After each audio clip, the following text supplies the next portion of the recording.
How's it going, guys? Welcome to the FM Dugout. We are finally back with Stirling Albion in the British Steel Challenge. Episode 10 now sees us 12 games from the end of the season. And we're sitting 9 points clear of our opponents today, Livingston, in what is really a must-win match, or at least must-not-lose match. Things have been going really well. If you haven't seen the highlights episode for this, please check it out. There's a lot of good goals there, a lot of good games, a few bad ones as well. But as you can see from the league table now, our goal difference at plus 24, we are really romping this league. A few more losses than I would have wanted, but fair enough. You know, it's going to happen over the course of a season, especially since we were not favourites to win this league. From the team stats, you can see goals scored, we're top, goals conceded, we're top. We're also top in yellow cards and not in red cards, surprisingly. I think both of those have been against Sean Dixon both times. He seems to be the guy that gets sent off for us. Board confidence, they're fairly happy with us. Club philosophy is nice and high since I said that I was going to sign young players for the first team. And on that front, there is some news, which we'll get to in a minute. Club finances, not ideal, 49%. We are now spending £14 a week over our wage budget. Not a massive amount, but it's enough to let the game kind of say, oh, you're not doing what you should be. Things are tracking along fairly well there. We're still in the Scottish Cup. We beat Falkirk 2-1 a couple of games ago, and we've managed to get ourselves through to face Ayr in 1 week's time. 2 games time. And it should be interesting to see how far we can go there. But I have kind of come to a bit of a decision with this game. I think this is as far as I'm going to take Stirling. If we win the league this year, I am potentially going to leave and look for a job elsewhere. I'm just conscious of the fact that I've done a lot of game time in Scotland, and I kind of want to look elsewhere. I'm not sure Stirling will be able to win the championship. There's always going to be at least one, maybe two big teams from the Scottish Premier League who had dropped down in recent years, and they're going to be quite difficult to get ahead of and finish top, especially since we are still semi-professional. We don't have an awful lot of money, so I don't know, we'll see how it goes. I suppose if one of the bigger jobs becomes available in that championship, it would keep it cleaner to try and win everything at this level in Scotland, but we'll see how it goes. Anyway, today is all about Livingston, but before we do that, let's take a look at some of the transfers, because we've had a window that has just closed a few days ago, and you can see here that we rejected a bid for Craig Adams from Kilmarnock. We also had Liam Hegarty, 72k from Hibs. We were able to turn that down as well. It says we turned it down, we didn't really turn it down. I said that I wanted 500k or whatever, and it put them off. However, it didn't work with one of the transfers. James Lometti, our star youngster, has jumped over to Ross County now. Ross County were persistent; they would not give up, and they finally put in an offer. I can't remember how much it was. 100k, was it now? Yeah, 110k, and the board just said, yeah, he's going to go. At 17 years old, he's definitely got potential. You can see that. The number of clubs that were after him, was definitely a player there. So I don't know. We'll see how things go with him in the future. He is a youngster here. You can actually try to sign him, but he doesn't want to talk to us. But a little bit disappointed for that. But I suppose that the money coming in will help. To get us to the end of the season, I guess, and we'll see where we take it from there. But there are 2 new signings now to replace him. We've got Jamie Lindsay, who comes in from a free transfer, formerly at Celtic and Morton, as you can see from his picture. A good central midfielder. The idea for me here was Brian Hodge and Sean Dixon. I feel their level was pretty much about sort of this kind of level, and if we do get up a division, they're just not going to cut it in the first team. So someone like Jamie Lindsay, 23, a little bit older than a young player, I would say. But you can see there's good skills there for a central midfielder, good passing. Vision's a little bit low, although it doesn't seem to be that important. I think it is. For a deep line playmaker it is, but I think also for a central midfielder it would be. Good first touch, good long shots. So he scored a couple of good goals so far. The highlight reel before this episode will have shown just that. So yeah, not bad for £220 a week. Pretty pleased with that. And then we also brought in a familiar face to anyone who'd been watching the channel from the start. Conor McManus, who we had signed in I'll Take the Low Road with Peebles in Football Manager 2015. We've signed him as well. He was also formerly at Celtic, so given the fact that there's maybe a bit of a kind of link between our two central midfielders, might help them gel together. Again, he's on £220 a week. And you can see from his profile, he's more of an attacking player than Lindsay. So you can see his physicals, natural fitness, acceleration and pace, pretty pacey. He, unlike Lindsay, has got good vision, good technique, passing, everything that you want for that advanced playmaker role seems to be pretty good, apart from perhaps flair and teamwork's maybe a little bit low as well. But again, you look at the potential ability, 4.5 stars, and his current ability is 4.5 stars. I think he definitely is a great little signing to have. So yeah, our midfield is looking rather good at the moment. Now, what else do I want to cover before we jump into the game? I suppose just show you quickly about the fixtures. You can see last time round it was TNS in the quarterfinal of the Challenge Cup. A decent run of 3-0 wins there, and then a loss to today's opponents and a loss to Airdrie. So those ones have hurt us. Losing to, I guess, title challengers. 4-0 draw against Stranraer was mad, and the Morton game was a bit disappointing there because we got ourselves 11 points clear, and now Livingston have managed to pull back in a little bit. Obviously losing today would allow Livingston to be 6 points behind, Airdrie potentially then go 9 points behind. So yeah, it'll be a good thing for us to avoid defeat, but certainly playing at home I would be looking for the win. As far as players are concerned, Liam Coogan's is absolutely on fire. 26 goals now in 27 starts. Fantastic signing. Really pleased I managed to get him. Managed to avoid him leaving in the window. I think Milton Keynes Dons were interested in him, and now it's Ayr. No bids came in, so that was okay. Bruce Anderson here in the most assists. He was being tracked by Hamilton, but they never put in a bid as well, so that was quite lucky. He's been doing pretty well in terms of the number of assists he's had, and he's chipped in with a few goals as well when he's run on beyond Liam Coogan's or whoever was up front at that time. Captain Dan Petrie still chipping in with a good number of assists. Skills not really progressing anymore. I'm kind of thinking this might be the limitation of his development at 22, don't know. But yeah, so I think that's the kind of tour of the team and how things are at the moment. So let's forge ahead to today's game. So Airdrie are actually playing Morton, so we've actually got the first 4 teams playing each other today. Big game in Ladbrokes League 1 in Ladbrokes League 1.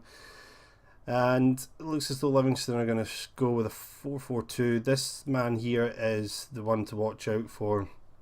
Pacey, good crossing, technique's not particularly good, but he caused us problems in the 3-2 defeat in the last time we played Livingston, so we're hoping he won't do too much today. Petrie's going to have a good game.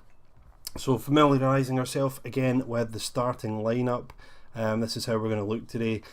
I'm going to give Conor McManus his debut. I think. I really want to get his fitness up, so I kind of don't want to avoid playing him. Josh Jeffries coming back from injury, still not managing to get his match sharpness up. Not played particularly well in the last few games, but we've got other options. We have Carlo Monti, who's been playing fairly well off the bench. He played against Falkirk and did rather well in the Scottish Cup.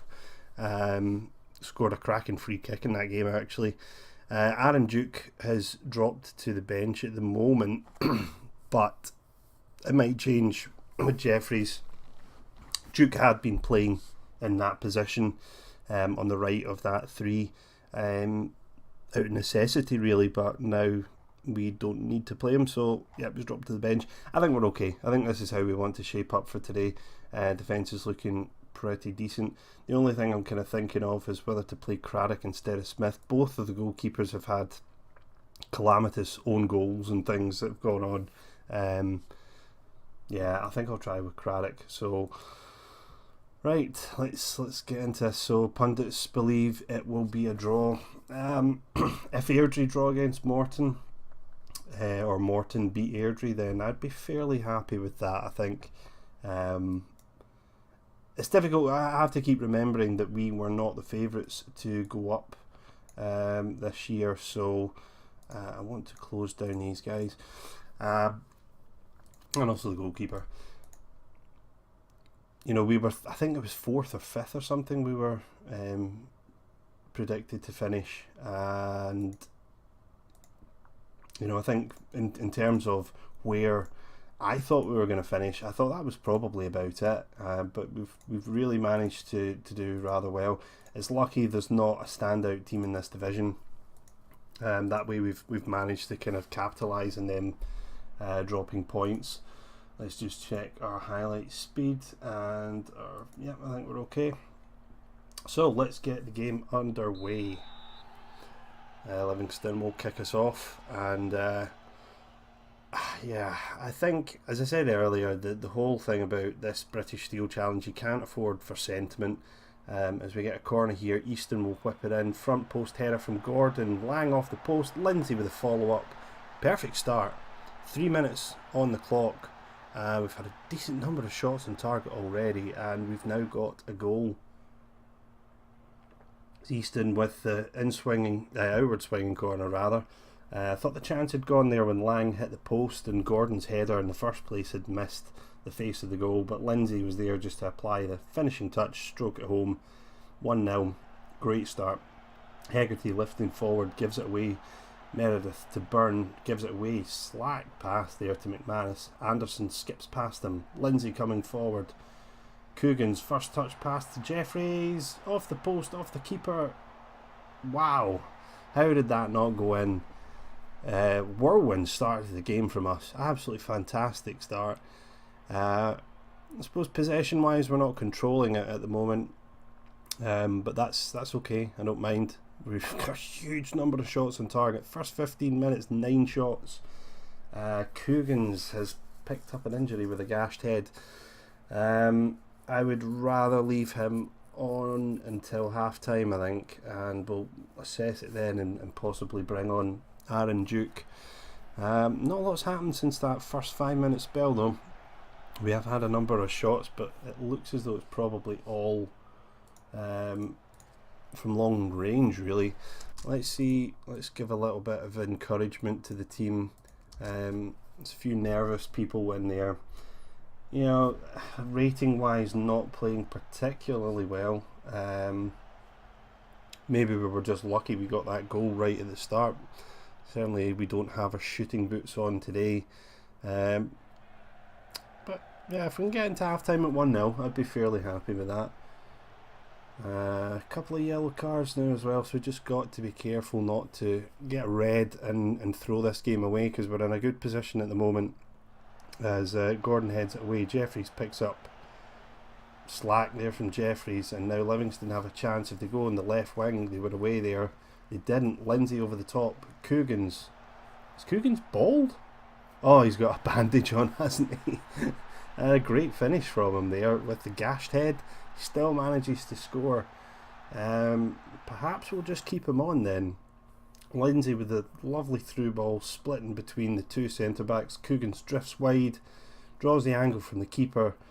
Didn't really put it into the corner, but you know, they all count if they can get into the back of the net and the referee doesn't blow for any kind of infringement.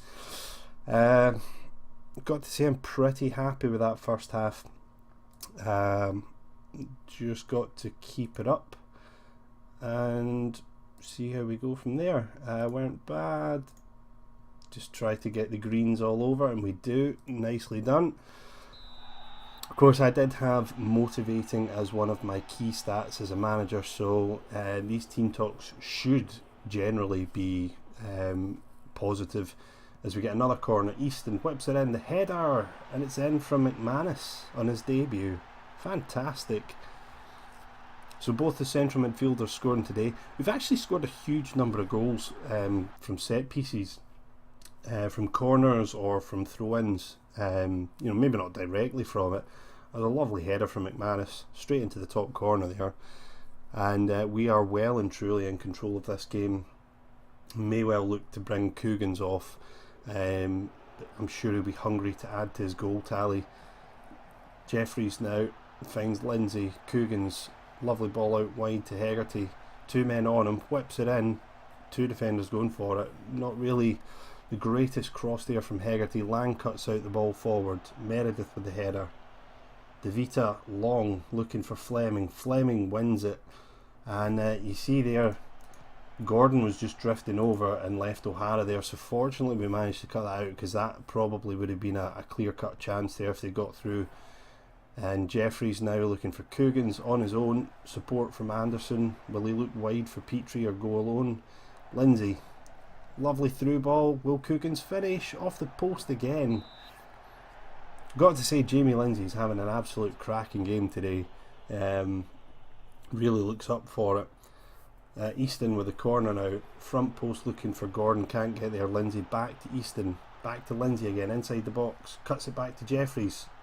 Anderson pulls the trigger. I think that was probably going wide. And it's fallen rather fortunately to Gordon, who's just put it in. And we are absolutely thrashing Livingston here. Jeffries didn't shoot, found Anderson. That was going well wide, and it hit Lang and fell nicely to Gordon, who just applied a simple finish. 4-0 now. I think we have to look at rotating a little bit here. McManus, actually looking at his condition, he's managing to do rather well. His natural fitness is 16, so that's compensating for the fact that his sharpness isn't there yet. Livingston now will try to get a goal back. Lindsay wins it. Easton, another break. Look at the red shirts bursting forward. Anderson through the middle. He's away. Goes wide. Creates the angle and lifts it over the bar. Wasn't the easiest chance to take, I think. Going wide there was just going to make it more difficult. Now Coogan's is at 51. He's picked up another injury there.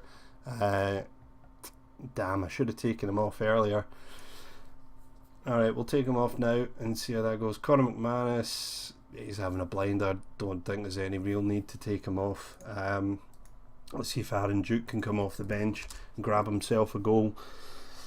Might need to get the confidence back if Cookins is going to be out for any length of time. Seems to just be the gashed head. They're not really saying anything else there. Let's see if we can going to go back to control. I'm going to take the tempo down a notch just to let the kind of fitness levels take a bit of a break. 4-0 we're not going to lose from here. Easton now with a free kick on the right, dinks it in. Gordon with a header, and Lang, was he offside? He looked like he could have been, but the linesman's flag, oh no, it did, he was offside. I was saying the linesman's flag stayed down. I couldn't see it because of the team ratings window. No complaints there, because I thought he was offside. Another yellow card there for Darren Petrie. I'm not sure if any of those guys will be suspended for the next game, but we've got a decent squad. There's enough depth in there that we can change things around, and that should be us, boys. 4-0 against our title challengers, so 12 points gap now introduced. The goal difference is going to be very, very healthy after this. Absolutely fantastic. 56% possession, just totally dominated the game. Absolutely brilliant, absolutely brilliant. And it's got to be said, you know, you look at Jamie Lindsay, Conor McManus, those guys played fantastically well today. The formation worked a treat for us. Yeah, 87%, not bad at all. So Livingston now 12 points behind, -1 goal difference, and we are plus 28. It's looking pretty good from here. 11 games to go now. Just looking at the fixtures here to see what we can pick out. 12 points, what's that, 4 games, so it's kind of looking around this kind of area. I probably don't want to do it against Livingston. If it looks like we might win the title before then, I guess we'll do it in one of those games. The Airdrie game's probably going to be a decent match, but given the fact we're that far ahead of them, yeah, I would rather get it at a point where we could win the title, so it'll probably be about 6 or 7 games maybe from here. Anyway, guys, it's looking pretty good for us in the Ladbrokes League One. That'll be, if we can do it, that will be the second of 35 competitions that we need to do in here.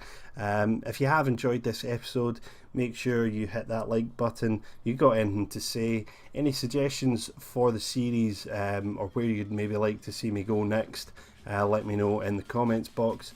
And until the next time, guys, I'll see you when I see you.